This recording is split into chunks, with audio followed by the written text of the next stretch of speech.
bütün Azərbaycan sürücülərinin dərdli mövzusuna toxunmaq istəyirəm. Dünən aeroport yolunda olan qəzadan sonra daha çox aktual oldu mövzu. Allah uzaq eləsin. Sürücü piyadanı vuranda, piyada keçidinin kənarında niyə həmişə sürücü günahkardır? Sürücünün heç bir günahı olmasa belə, niyə qanun həmişə sürücüyə əks olur? Piyadanı üstün sayır. Belə deyim də, avtobanda belə olsa, 110 km sürətli yolda belə, piyada yola özünü açsa və Allah eləməsin, sən o piyadaya toxunsan belə, sürücü günahkar olur və həbsə qədər ən yaxşı halda cərimə, niyə də bu belədir? Piyada intihar etmək istəyirsə, niyə sürücü günahkar olmalıdır deyə 95-55 yazır. Çox maraqlı sualdır və çox aktual bir mövzudur. Bu günlərə əfsuslar olsun ki, yol nəqliyyat hadisələri zamanı piyada vurmalarla bağlı olan qəzalarda %99% günahkar sürücü çıxır. Halbuki piyada günahkardır, amma əfsuslar olsun ki, elə olur ki, sürücü günahkar çıxır.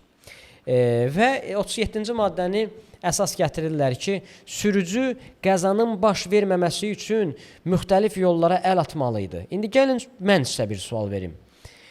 110-luq yolda avtobandır. Mən 110-dan gedirəm. Qəfil qabağıma bir piyada çıxır. Mən onu necə vurmaya bilərəm?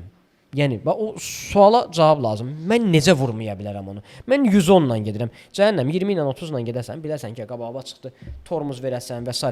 Mən tormuz versəm belə vuracam da onu.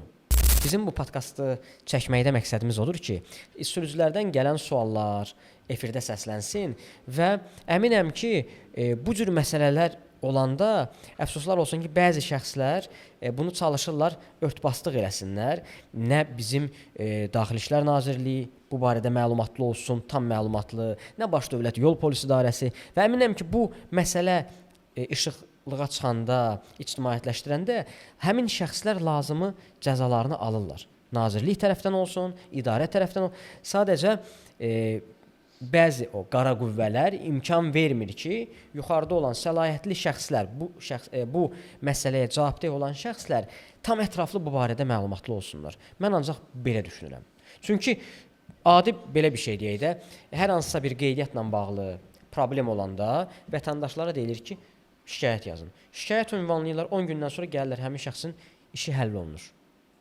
Demək ki, bu problemlərin həllində maraqlı olan şəxslər var. Bəli. Yetər ki, vətəndaşlar həmin o maraqlı olan şəxslərə bir yol açsınlar, qapılarını döysünlər, müraciət etsinlər və lazım olan şəxslər cəzalansın.